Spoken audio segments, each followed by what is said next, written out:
Ok, salut la famille, je reviens encore dans cette vidéo pour vous parler d'un système, d'un robot qu'un de euh, un de mes abonnés, des personnes de mon groupe privé qui m'a demandé plutôt de lui créer un robot qui obéit à une stratégie. La stratégie, c'est le croisement des moyens mobiles. Il a donné ses paramètres, mais je préfère garder ça en privé. Donc, ce qui nous importe ici, c'est la logique du robot. Donc, je dois vous informer, j'avais ce projet-là quand j'ai débuté le trading algorithmique.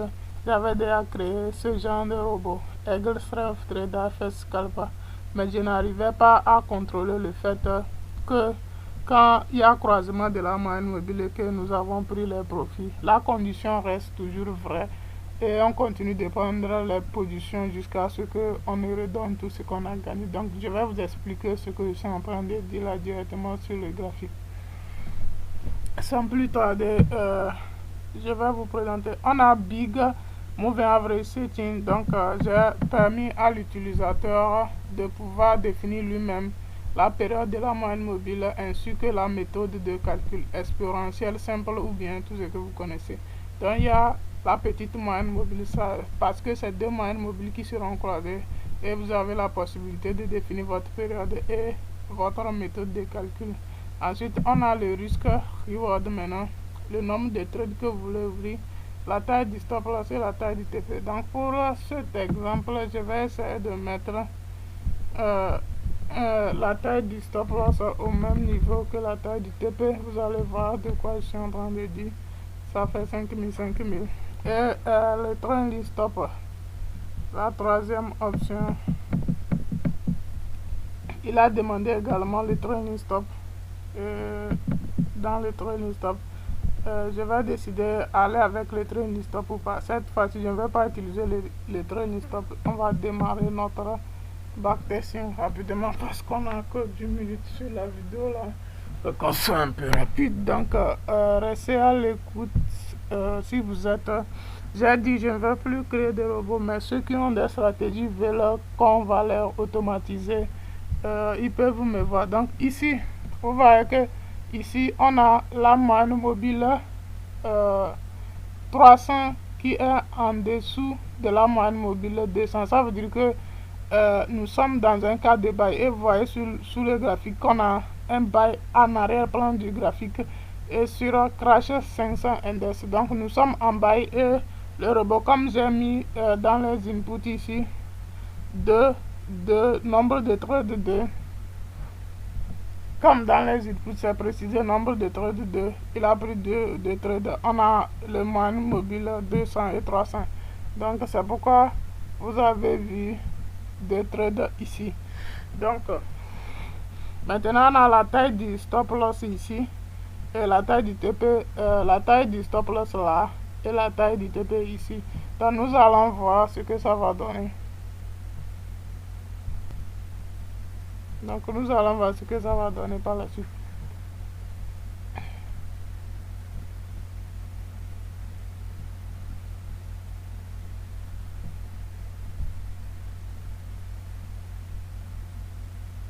Ok, qu'est-ce qui s'est passé?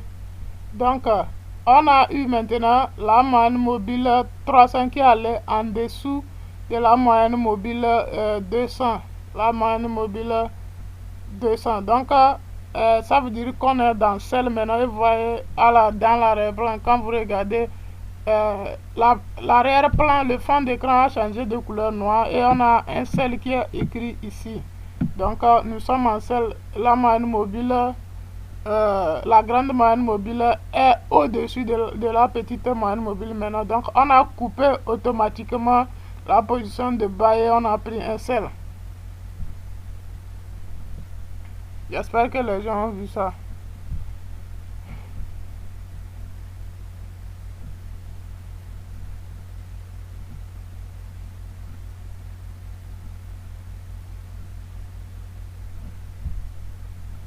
Ok, donc on a pris un sel, la condition est toujours vérifiée, nous sommes toujours dans celle. L'arrière de l'arrière-plan du graphique est toujours en noir.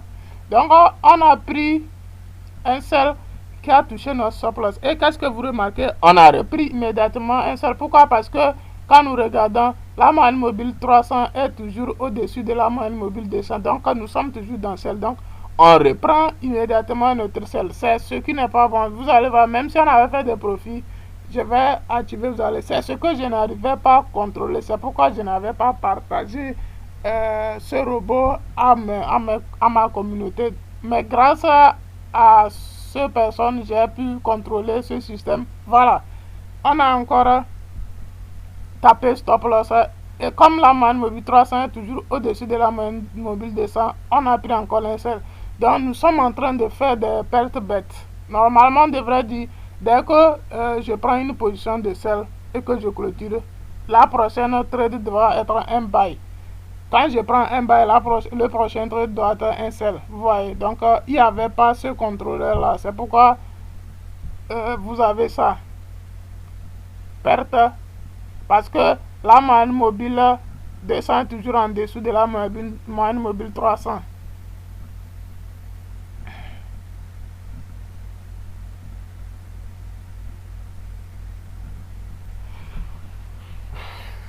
Voilà. Voilà, donc ici, vous voyez qu'on a une prise de... On a une coupure de position automatique quand le signal inverse vient. On avait pris un seul ici, un seul ici. Dès que la moyenne mobile 300 est passée en dessous de la moyenne mobile 200, nous sommes dans une condition de buy maintenant. Donc on a coupé automatiquement la position de celle qu'on a pris ici et on a placé un buy. Donc il y a coupure dès qu'il y a changement de signal, on coupe. On a pris un stop loss et comme la moyenne mobile 300 est en dessous de la moyenne mobile 200, ce qui est la condition pour prendre buy, on a pris un stop loss, mais on a repris buy en même temps. Donc ce qui va faire que nous allons perdre de l'argent sur le long terme. Donc on ne fait que perdre de l'argent parce qu'on n'arrive pas à contrôler ce système-là. C'est pourquoi je n'avais pas partagé ce système. Maintenant, la deuxième vidéo va concerner ce que j'ai reçu à faire maintenant. Si on a pris un sell, le prochain trade doit être forcément un buy. Donc si on a pris un sell, on a tapé un stop loss, on ne va plus placer un sell, même si la condition est vérifiée, on va placer un autre buy. Vous voyez que quand on descend, voilà, on a pris un sell et on ne fait que faire des pertes. Vous voyez, on va avoir un cas de sell qui a abouti au profit. Et vous allez voir, même quand on prend un profit, on replace en même temps un autre sell. Voilà, on a pris un profit, on a replacé un sell. Vous voyez, et le sell peut aller prendre le stop loss pour reprendre le profit qu'on a fait. Vous voyez, non?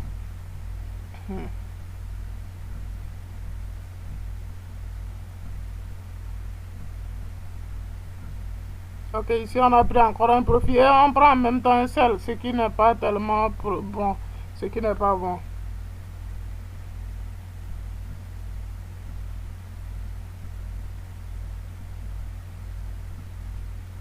Ouais, donc on a pris profit, on replace un sell.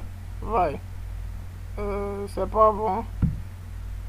Je crois que dans ce cas, on va taper le stop loss. Vous voyez, on a pris un stop loss, mais on a repris un sell immédiatement. C'est pas tellement efficace. Vous allez voir que si le marché veut retourner contre nous, on va enchaîner des stop loss et redonner tout ce qu'on avait pris comme profit ici. Donc c'est ce qui n'était pas carrément bon. Vous voyez, non? Stop loss, on prend.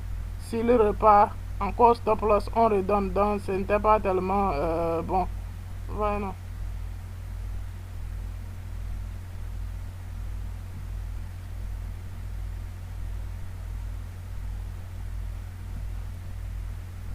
Stop loss, on reprend. Vous voyez, dans ce qu'on gagne, on finit par donner à cause de non-contrôle de ça. Vous voyez, même si on gagne, on finit par donner. Donc, ce n'était pas tellement bon. Voilà.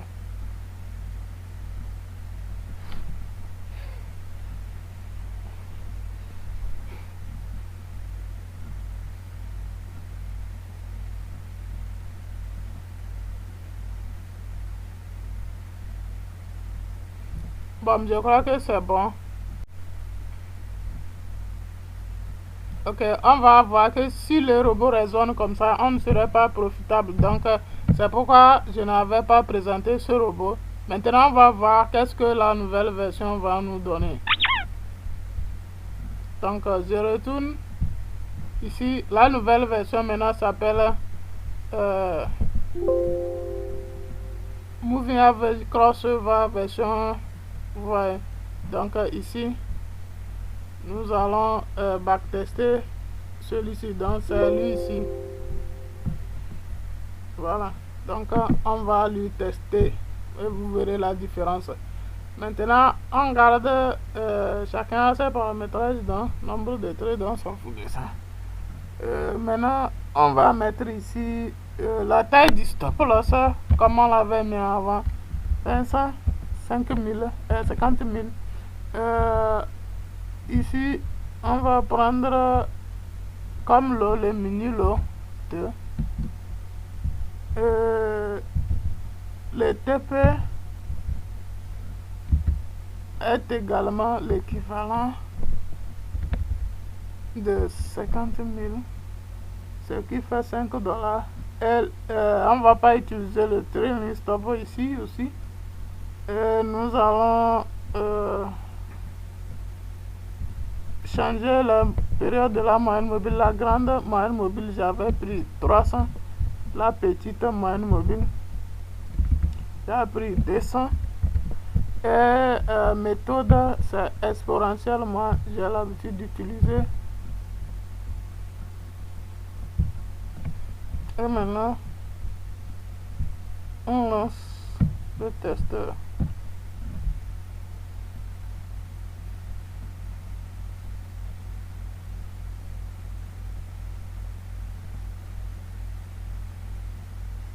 Voilà. Donc, on a pris un bail encore. Oui. Voilà. Ça, c'est ma crossover IE maintenant. Voilà. Vous voyez. Donc, il y a eu, on a pris un bail. Dès qu'il y a eu signaux de sel, on a coupé ce bail-là en perte, bien sûr. Et on a automatiquement placé un sel. Ça, c'est normal. Maintenant, on va voir la suite.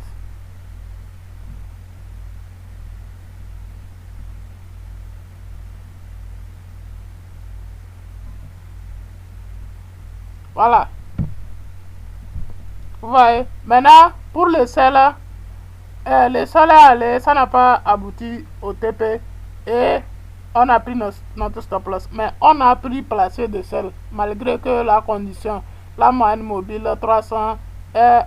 la moyenne mobile 300 est au-dessus de la moyenne mobile 200. On a pris de sel. Donc, le prochain trade doit être forcément un buy.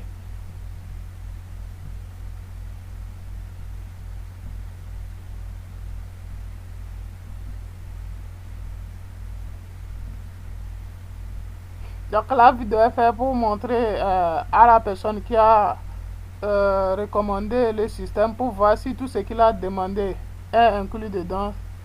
Et ceux qui me suivent aussi, comme j'ai l'habitude de partager toujours mes solutions, si ça intéresse quelqu'un, la personne peut venir prendre aussi. C'est pas gratuit quand même. Donc ici, on a un buy maintenant.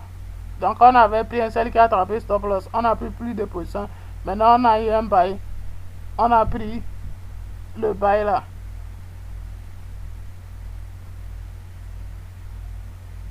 Voilà.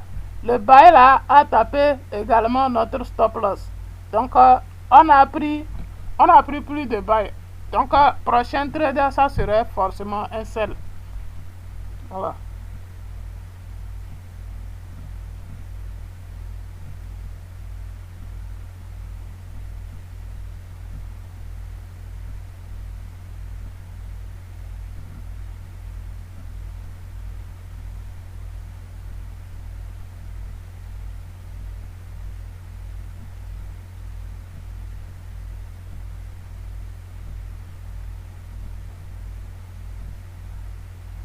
Voilà, maintenant nous sommes en sell. On a pris un sell. On va voir la suite.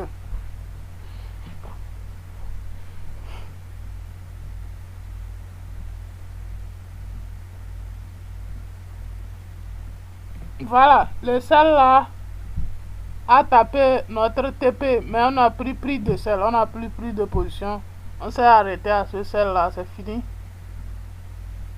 On n'a pris plus de position, on n'a pris plus de sel. Donc ça devient maintenant très intéressant et très efficace. Voilà. Tout ce qui reste, c'est de trouver des bonnes périodes pour chaque unité de temps. C'est fini. Et on peut trader en swim ou bien en intraday tranquillement. Comme vous pouvez voir, depuis que ce sel est venu, il est en train de descendre. Donc c'est ce mécanisme de ne pas couper profit et reprendre sel pour risque de redonner les profits a été résolu et ça devient très très très efficace à partir de cet instant. Donc on va essayer d'accélérer un peu. Est-ce que vous voyez donc ce croisement là a donné 2 jours de chute. Voilà. Nous sommes dans le 3e jour. Voilà. Nous sommes dans le 4e jour, 5e jour. On n'a pas toujours eu un croisement pour le bail. On continue. Voilà. Maintenant, on a eu un croisement pour le bail. On a pris le bail, on a pris le TP, on a plus de position. Est-ce que vous voyez? Donc, on a eu un croisement ici pour un sel. Et ça fait 1, 2, 3 jours. 4, 5, 6, 7. Et on a eu croisement pour le bail ici. Et on a pris notre profit ici. Donc, ça devient très intéressant. Nous sommes sur Crash et nous sommes en M15. Est-ce que vous voyez? Donc, croisement pour celui-ci, ça fait 1, 2 jours de trade. Donc, pour le swim, c'est parfait pour les périodes de ces moyennes mobiles là. Donc, croisement à la baisse, on prend, on coupe quand on a un croisement vers la hausse. Donc, le robot peut faire ça. Là, on ne va plus utiliser le stop loss et le TP. Tout est là-dedans. Est-ce que vous voyez? 1, 2, 3 jours de hausse. On a un croisement ici. On a 1, 2, 3 jours de hausse. Donc, je ne peux pas tout montrer parce que ça va nous prendre beaucoup de temps. Vous voyez, ça va nous prendre beaucoup de temps. Donc, je vais mettre stop et je vais essayer de mettre le TP, le stop loss très loin pour que vous puissiez voir ce que j'ai dit là. 500 000. 500 000. 500 000. Et ici, cette fois-ci, je vais en même temps appeler le trailing stop pour que celui qui a commandé le système puisse en même temps voir le trailing stop opérer aussi en même temps. Et nous allons aller en mode rapide.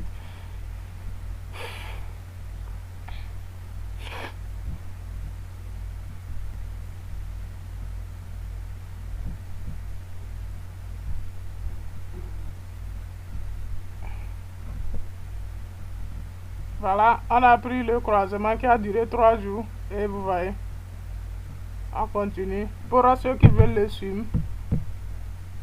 Donc, croisement ici, on a pris un sel. Vous voyez, non? On a pris un sel. Et 1, 2, ouais, 3e jour. Et une seule position avec le mini lot. On a fait $36 de gain avec la position. On continue. $40, on est arrivé à $40.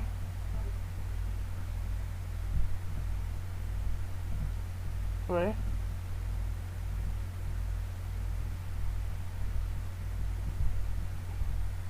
Je crois que le trailing stop ne se fait pas trop voir. Les stops là se sont trop éloignés.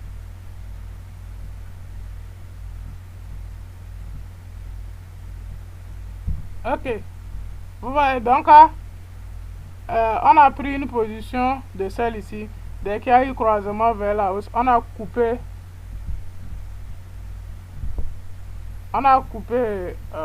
Pourquoi ils n'ont pas mis les profits? Ok. On a coupé la position de celle-là ici, qu'on a pris ici, et on a pris un buy.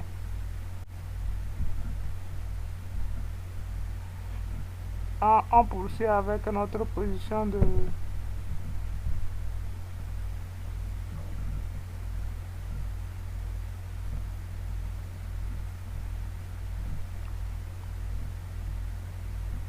Est-ce que vous voyez?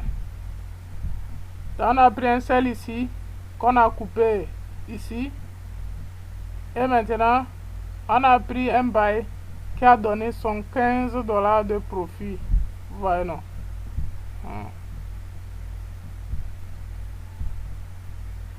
80 même. Voilà.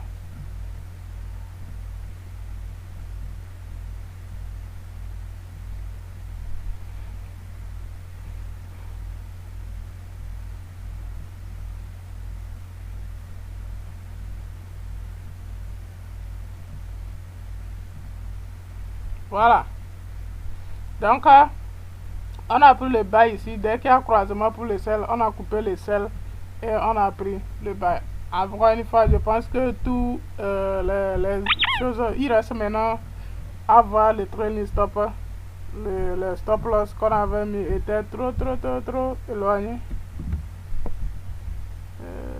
J'ai mis 5 millions au lieu de 500 000. Pourquoi c'était tellement éloigné? On va voir ça ici.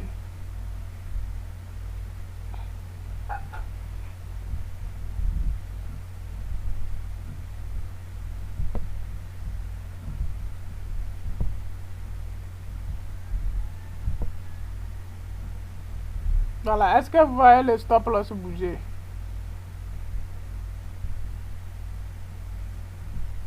Est-ce que vous voyez le stop loss qui bouge, qui descend? Vous voyez, non? Donc ça, c'est le trailing stop.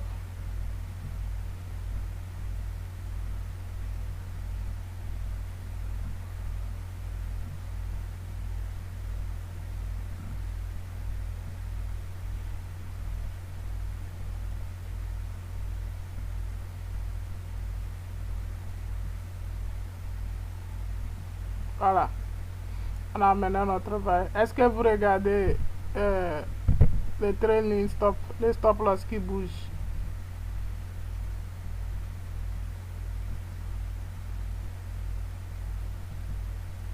Pour sécuriser, réduire les risques puis sécuriser les profits.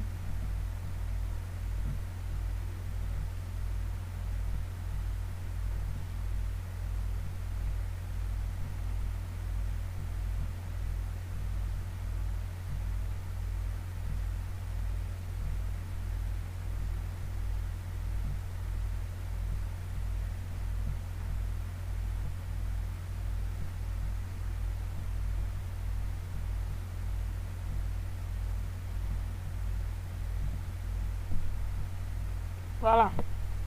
Donc je crois que tout est là. Vous voyez, non? Donc pour éviter que la vidéo soit trop longue, on va couper la vidéo ici comme ça. Et c'est bon.